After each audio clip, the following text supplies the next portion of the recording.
Hello friends, today is day 19 for our English speaking practice. Today we will practice some important English sentences that is very useful in our daily spoken. So let's start. Our first sentence is मैं car नहीं चलाऊंगा. मैं car नहीं चलाऊंगा. मैं car नहीं चलाऊंगा. I will not drive the car. I will not drive the car. मैं कार नहीं चलाऊंगा. I will not drive the car. I will not drive the car. I will not drive the car. मैं car नहीं चलाऊंगा. Next sentence is आप क्या करते हो. आप क्या करते हो. जैसे किसी से भी मिलते हैं ना तो पूछते हैं कि आप क्या करते हो. तो उसका ऐसे इंग्लिश में बोलेंगे what do you do. What do you do. What do you do. What do you do मतलब आप क्या करते हो. नेक्स्ट सेंटेंस इज उसने पत्थर से चिड़िया मारी. उसने पत्थर से चिड़िया मारी. he killed the bird with a stone. he killed the bird with a stone. he killed the bird with a stone. he killed the bird with a stone. he killed the bird with a stone. he killed the bird with a stone.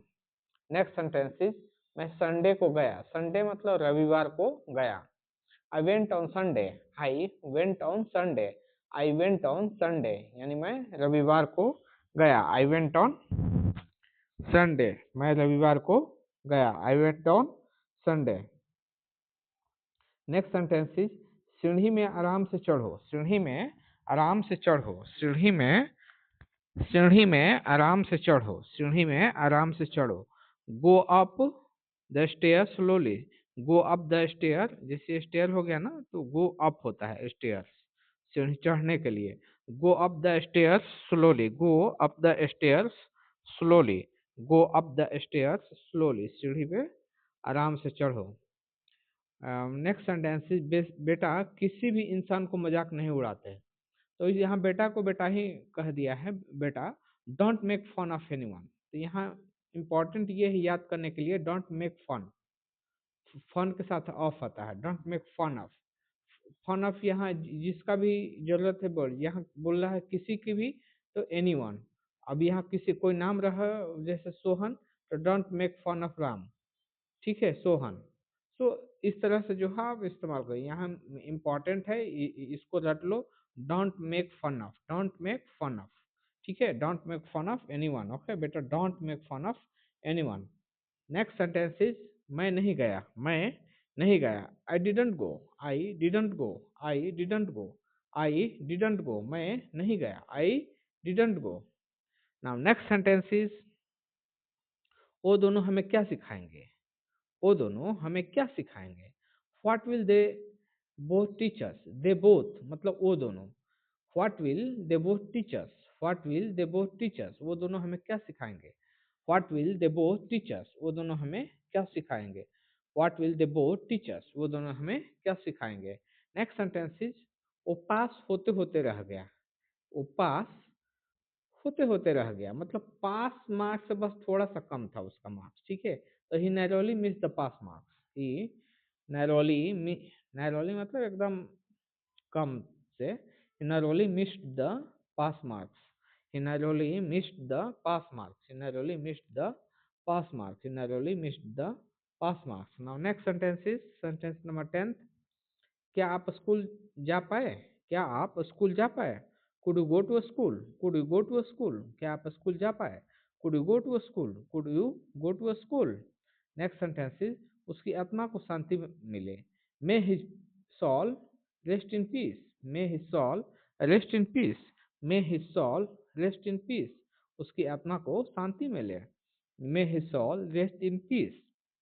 Now next sentence is program खत्म हो चुका है. Programme खत्म हो चुका है. The function is over. The function is over. The function is over. The function is over. Program खत्म हो चुका है. The function is over. Now next sentence is वो मेरी वजह से आप मुस्कुरा रहे हैं. मेरी वजह से मुस्कुरा रहे हैं. I am making you smile मतलब मैं आपको जो है मुस्कुरान मेरी वजह से आप मुस्कुरा रहे हैं.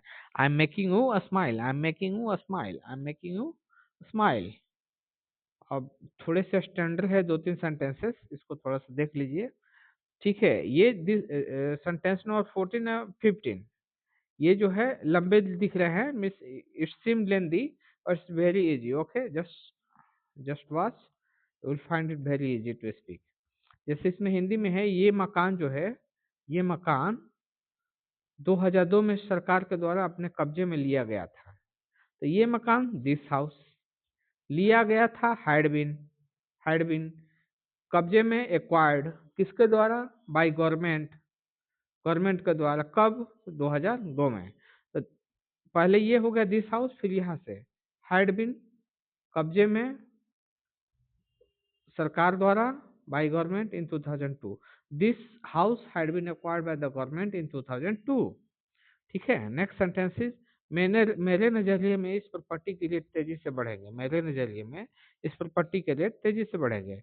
इन my perspective the rate of this property will increase quickly। Okay, in my perspective the rate of this property will increase quickly। In my perspective the rate of this property will increase quickly। next sentence is, भूकंप ने खिड़कियों को हिला कर रख दिया, भूकंप ने खिड़कियों को हिला कर रख दिया।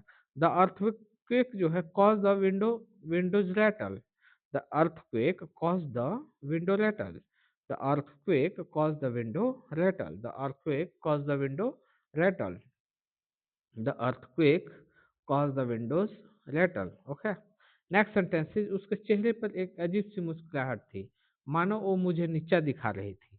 होता है ना, जो कोई जो है, आप बहुत ही रहस्यमयी तरीके से आपको देख के मुस्कुराता है, आपको लगता है यार वो जो मुस्कुरा रहा है वो नॉर्मली नहीं मुस्कुरा रहा है, बल्कि मुझे नीचा दिखाने के लिए मुस्कुरा रहा है। तो उसी सेंटेंस को यहाँ है, तो उसके चेहरे पर एक अजीब सी मुस्कुराहट थी, मानो मुझे नीचा दिखा रहा था। ठीक है, there was a smirk on his face, there was a smirk on his face. ठीक है, अजीब सी मुस्कुराहट है, स्मिर्क। ठीक है, there was a smirk on his face, as if मानो, he was looking down on me, मानो मुझे नीचे दिखा रहा था। ठीक है, there was a smirk on his face as if he was looking down on me, there was a smirk on his face as if he was looking down on me. Next sentences, यहाँ एक building बनाई जा चुकी है, यहाँ वहाँ वहाँ वहाँ वहाँ एक बिल्डिंग बनाई जा चुकी है। A building has been constructed there, a building has been constructed, a building has been constructed there, वहाँ एक बिल्डिंग बनाई जा चुकी थी। नाउ नेक्स्ट सेंटेंसेस, हम राम से गाना गवा सकते हैं, हम राम से गाना गवा सकते हैं। We can make Ram sing a song, we can make Ram sing a song, we can make Ram sing a song, we can make Ram sing a song. हम राम से गाना गवा सकते हैं, we can make Ram sing a song, we can make Ram sing a song. संसार में ज्ञान की कमी नहीं है, संसार में ज्ञान की कमी नहीं है। There is no dearth of knowledge in the world, there is no dearth of world, there is no dearth of knowledge in this world. ज्ञान की कमी, डर्थ ऑफ नॉलेज, ज्ञान की कमी मतलब डर्थ ऑफ नॉलेज, ज्ञान की कमी नहीं है, तो नो डर्थ ऑफ नॉलेज कहाँ पे, तो इन दिस वर्ल्ड मतलब इस संसार में।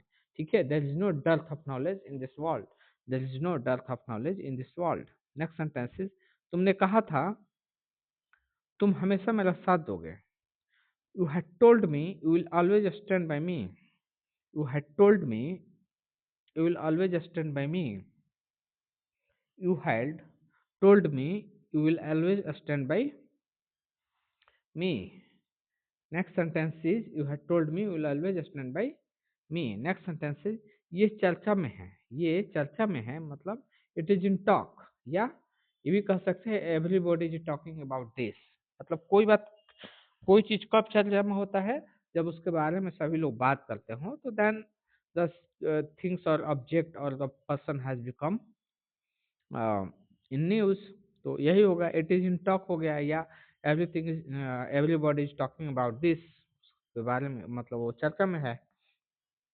नेक्स्ट सेंटेंस इज, वो हमेशा की तरह मेरे पास आया, he came to me as usual, he came to me as usual, he came to me as usual, he came to me as usual he came to me, या ऐसे भी कह सकते हैं जैसे as usual he came to me, as usual he came to me, या he came to me as usual, दोनों तरह से कैसे भी बना सकते हैं। ओके, नेक्स्ट सेंटेंस, मैं हमेशा तुम्हारा साथ दूंगा, आई will always stand bye you, I will always stand by you, I will always stand by you, ऐसे भी कह सकते हैं, या ऐसे भी कह सकते हैं I will always, I will always be there for you, there with नहीं, there for you, I will always, I will always be there for you, ठीक है, मैं हमेशा तुम्हारा साथ दूंगा, ठीक है।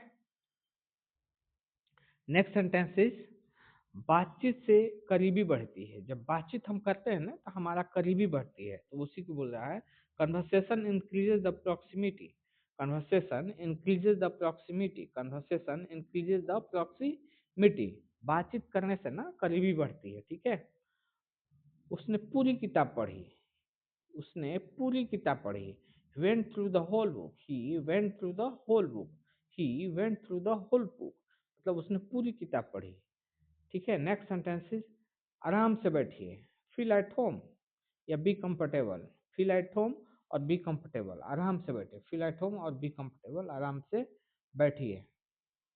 नेक्स्ट सेंटेंसेस, उसने पुलिस को सूचित कर दिया, उसने पुलिस को सूचित कर दिया, ही इन्फॉर्म द पुलिस या he reported to police, he inform the police या he reported to the police, okay, he informed the police, या he reported to the police। Next sentence है, काश मैं आपसे मिल पाता, काश मैं आपसे मिल पाता, I wish I could meet you, I wish I could meet you, I wish I could meet you, I wish I could meet you.